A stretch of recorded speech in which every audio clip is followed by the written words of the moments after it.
Hello friends, welcome back to my channel foodie Tintin. আর আজকে আমি চিকেন ঝোল বা চিকেন কারি কীভাবে বানানো যায় খুব সিম্পল ওয়েতে এটা দেখাবো।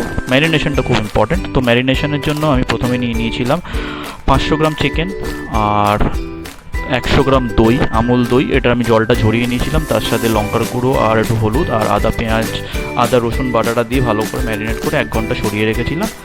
তেলটা গরম করতে দিলাম। তেলটা গরম হয়ে যাওয়ার পরে মোটামুটি আলুগুলো একটা করে ছেড়ে দিতে হবে ভাজার জন্য।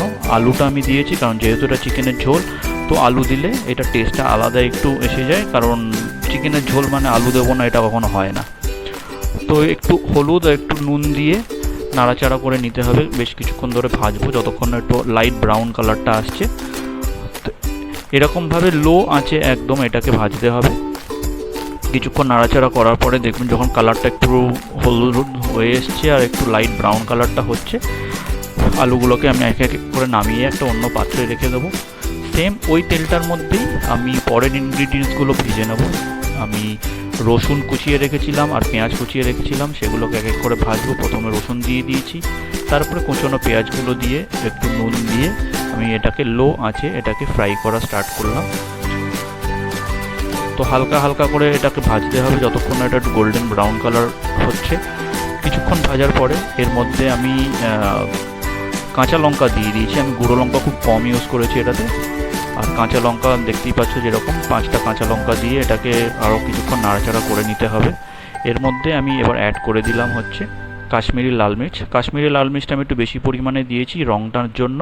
আর যেহেতু আমি রেড চিলি পাউডারটা খুব সামান্য ইউজ করেছি ম্যারিনেশনের টাইমে। এবার আমার ম্যারিনেট করা চিকেনগুলোকে আমি এবার এটার সাথে মিশিয়ে ভালো করে ফ্রাই করব। একদম লো আঁচে করতে হবে, হাই আঁচে করব না। মোটামুটি লো থেকে মিডিয়াম আছে। আর কিছুক্ষণ ভাজার পরে আমি ভাজা আলুগুলোকে দিয়ে আবার ওটাকে ফ্রাই করলাম। এর মধ্যে আমি 1 চামচ গরম মশলা আগেই দিয়ে দিলাম। আমি গরম মশলাটা পরে দিই না, আগে দিই। দিয়ে এবার এটাকে ফ্রাই করতে হবে।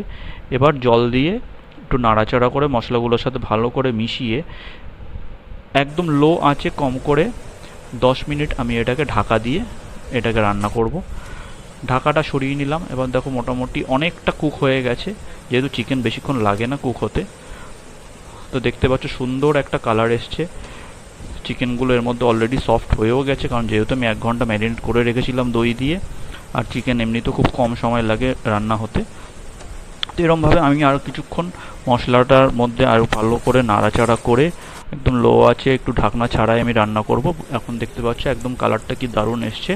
তো আমাদের চিকেন বানানোটা কমপ্লিট এখানে। এরপরে নেক্সট স্টেপ হবে হচ্ছে এটাকে একটা পাত্রে ঢেলে নেওয়া। একে একে করে আমি চিকেনের পিসগুলো এবং আলুগুলোকে একটা কাচের পাত্রে ঢেলে নিলাম।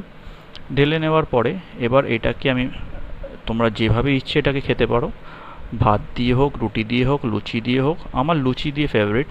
লুচি মাংস একটা আলাদাই ইমোশন। তো আমি এটাকে লুচি দিয়ে খেয়েছিলাম।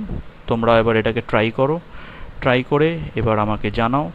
ভালো লাগলে প্লিজ লাইক, সাবস্ক্রাইব করো না করে থাকলে এখনও। পরের ভিডিওতে দেখা হচ্ছে। Till then, bye by.